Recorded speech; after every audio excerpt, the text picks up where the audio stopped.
With Harbour, what I'm proud to talk about is not only the pre-sales that we've achieved in a very short period of time.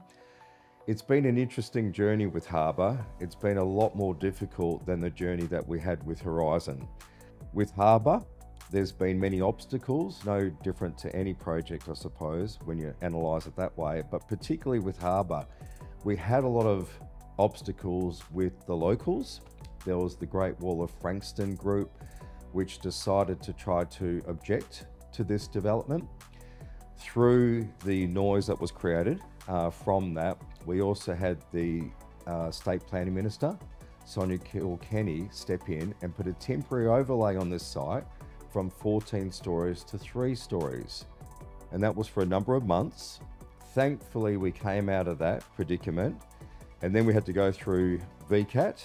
Once Sonia Kilkenny reinstated it back to 14 stories, then we had to go to VCAT to have our hearing heard, because we had to put a halt on that for the time being while Sonia Kilkenny tried to deliberate whether or not it should be reinstated or not. This whole journey to get back through VCAT and have the VCAT approval took around 12 months. It was the longest 12 months of my life, because if it had gone the other way, we wouldn't be sitting here today. We'd be sitting on a site that really would never have been developed if, let's say, anything under 10 stories was approved through the State Planning Minister or with her guidelines, and then through VCAT. And it's also not easy just to get a permit, even if you try to work with the guidelines of, say, the council, because, for instance, the site next to us, which is by Pace, they actually had their VCAT decision declined for something similar to what we have here with Harbour.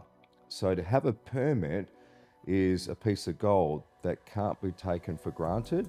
It takes a lot to get the council support. You just can't throw anything to the council and they're just going to approve it, which is proof in the pudding with how Pace have now had the decision from VCAT with their application. So it's been a journey, to say the least.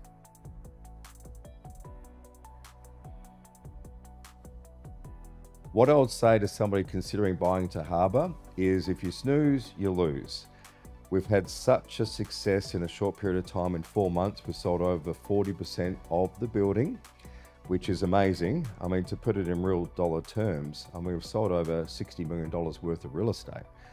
And what we have found when we went through this whole year of obstacles with the State Planning Minister putting a temporary overlay on the site, and then VCAT, there was a lot of publicity around this, because this is a satellite city, and there was a lot of people that weren't for developments because of their own logic and reasoning, but these sites have always allowed for development. So it's not as if Danny, the developer, has just come along and recreated this zoning. The zoning's always allowed for that.